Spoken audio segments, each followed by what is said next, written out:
ଅଗଣିତ ରାମ ଭକ୍ତଙ୍କ ଅପେକ୍ଷାରେ ହେବ ଅନ୍ତ। ଅଯୋଧ୍ୟାରେ ନିର୍ମିତ ଭବ୍ୟ ରାମ ମନ୍ଦିରରେ ବିରାଜମାନ ହେବ ରାମଲାଲ।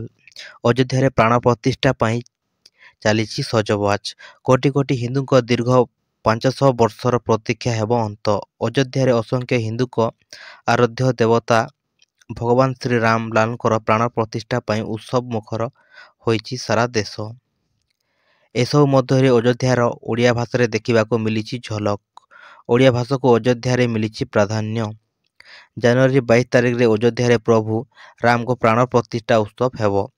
ଏଥିପାଇଁ ଦେଶର କୋଣ ଅନୁକୋଣରୁ ଭକ୍ତଙ୍କ ବାହାରୁ ଆସୁଥିବା ଶ୍ରଦ୍ଧାଳୁ ଲୋକଙ୍କ ସୂଚନା ନିମନ୍ତେ ଅଯୋଧ୍ୟା ନଗର ନିଗମ ପକ୍ଷରୁ ସୂଚନା ଫଳକ ଲଗାଯାଇଛି। ଏଥିରେ 11ଟି ଭାଷାରେ ଲେଖାଯାଇଛି।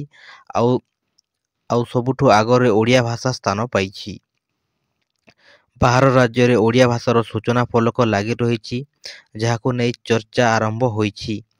ଅଯୋଧ୍ୟାରେ ଓଡ଼ିଆ ସୂଚନା ଫଳକ ଲାଗିଥିବାରୁ ବହୁ ଲୋକ ଏହାକୁ ସ୍ୱାଗତ କରୁଥିବା ବେଳେ ଆଉ କିଛି ଲୋକ ଏହାକୁ ନିର୍ବାଚନର ଆଖ୍ୟା ଦେଇଛନ୍ତି।